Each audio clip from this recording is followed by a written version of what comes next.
Well, hey everyone, good evening. It's Matt, and I don't know, I feel kind of in the mood to speak a bit to the Year of the Spider poetry manuscript that I've been working on.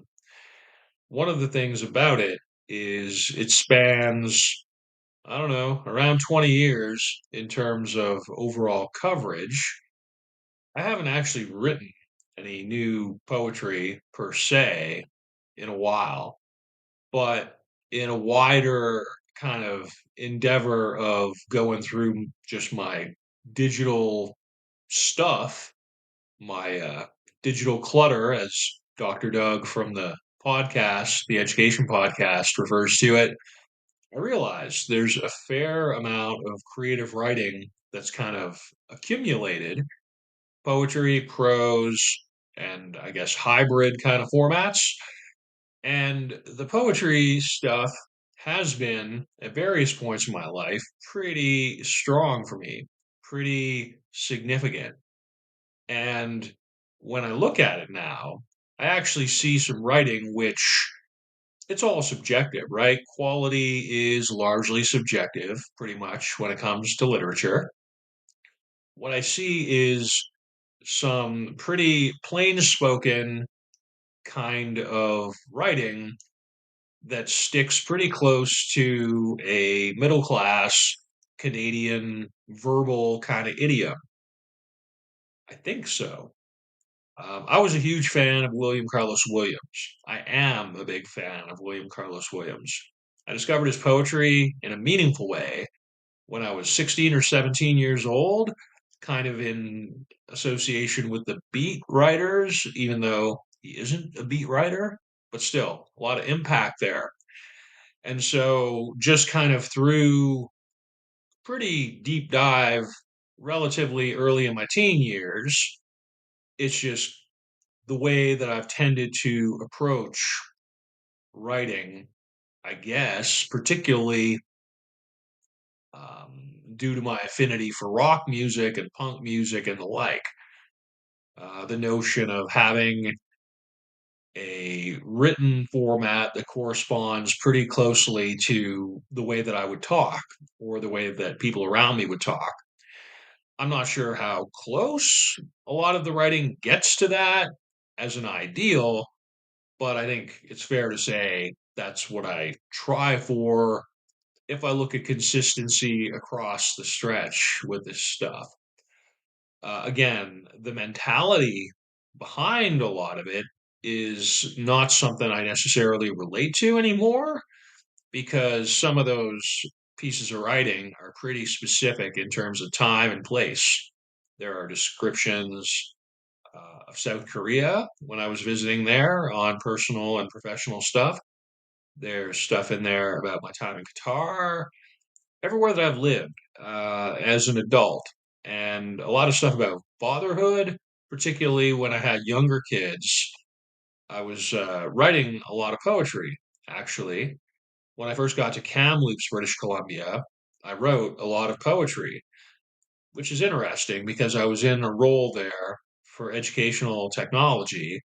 But in the evenings, I just really felt the need to, I guess, explore a lot of creative writing, which took the form of poetry. And some of that, I think, is still pretty viable. Some of it's still pretty worthwhile for what it is. The whole collection, Year of the Spider, I just think it's neat to kind of call it a year's project when it spans significantly more than that, a couple decades in terms of representation. I'm going to print the whole thing out and I'm going to make some updates to some of it. I've already been kind of poking through the manuscript, making it a little bit more contemporary, dropping off some, I guess, formative kind of elements. I think the next logical step is actually to print the digital file, which, according to Microsoft Word, is close to 90 pages and 10,000 words of poetry, something like that. So, print the whole thing out and then actually go over it with hand, right? Pen, and start making changes that way. And that way it'll sort of hopefully make the whole thing seem more of a whole, right? Taking these kind of separate elements and kind of putting a more professional gloss on them, I suppose. The perspective of a 47-year-old dude as opposed to somebody in their 30s or early 40s when a lot of that stuff is being written. Um, it's sort of the idea of maybe I want to try and put it to its best possible advantage, and then sequencing, actually taking some intentionality in terms of the order that those things actually go in, and in all likelihood, probably removing a few of them. Uh, and then I think at that point, it'll be as solid as it can. It'll be as good as it can. And at that point, sending some stuff out in terms of a book proposal or whatever might become viable, or it may just be a click here to buy the PDF for a $2 donation or something of your choice. I'm not too precious about it. I think a lot of it is pretty well written. I think it's pretty good. And if we had, I guess, spoken word kind of poetry events or anything like that, I'd probably step up for it. And I guess further to that, there is, I think, a life to be had for some of these items, some of these poems, some of these creations or whatever, as spoken word pieces on the internet with some kind of corresponding visuals. So I've been putting kind of an effort out for that through the Insomnia Poetry thing on this Substack. I don't really have much planned for any further of that. But again, right, in 2 or 3 or 6 months, it may be something where, okay, I'm just going to actually do a sort of visually oriented media presentation on it because it's possible when I put this stuff up on YouTube, it tends to get, I don't know, more views than if I wasn't doing it, right? And I don't think more views is necessarily a good thing in and of itself. But again, I just feel like some of this writing may have a contribution to make to somebody other than me. And quite frankly, I enjoy recontextualizing things from my past and maybe seeing how they hold up in the contemporary setting. That's, I think, pretty indicative of just human psychology and human nature generally, right? You're going by what you did before and seeing how it plays out in the present and or future kind of circumstances. So really, this has been just kind of what thinking a bit about the aesthetic of this creative endeavor that's kind of accumulated. I think having a viable way forward for these projects is important. And with the poetry manuscript, what I see is a good way forward to ensure that's as good as it can be from a literary, written kind of standpoint. And then it sets a sort of future stage for further media kind of intensive elements or development in case that's even wanted by the universe in any kind of way, or whether it's just something I choose to do for my own enjoyment and personal growth. Because really, at the end of the day, any kind of art, any kind of bad art, and I've done so much bad art, so much bad art, is really just sort of you engaging with the world and trying to grow as a person. And that to me is just always something that's worthwhile. As an educator, as a dad, and just as somebody who values creativity and enjoying my time on planet Earth to the full extent that I'm capable. So, with all that said, almost 10 minutes of preamble in true English teacher style. Here's, I don't know, here are a couple of poems from within the manuscript, Year of the Spider. This one was written when I was living in Oshawa, and it's called When Courage Was in Short Supply. One of these afternoons, I will be the author of my own demise.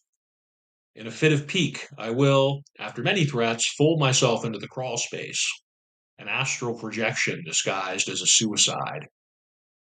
Then, when the kids are good and scared, I will masquerade as a bird's nest in the eaves troughs. Don't do it, Daddy, they will call, and I will come down one half at a time. Reconstitute myself as a puddle to be dry mopped and effluent residue, never aiming to please, but with parenting instincts still marginally intact. Oshawa, Ontario, circa North Oshawa, if you want to be specific, circa 2017. I want to say with that one, that feels like about the best I can think of for that. And I think I'd like to just share one more because I've already shared one, and sharing just one seems a little odd. So, this other one, I guess, now that I'm scrolling through the document, this is uh, this one's kind of odd. It's, I think, representative of how I felt when I first got to Kamloops. I wrote actually like a full manuscript of poetry when I got to Kamloops.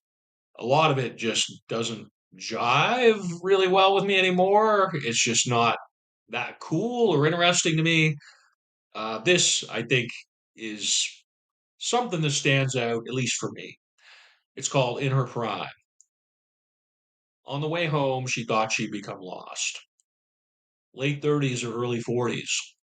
She put her foot down. Her hair was coming out. The world around her made sense, but she wasn't sure if she wanted it to. I was on Columbia Street, in the shadows of our shared mountains. I saw her taillights engage, and I saw her climb the guardrail. It looked like she went for the tree line, and then she disappeared. And if we were instead on a beach somewhere, I'd be hard pressed to say if I thought she was swimming or drowning.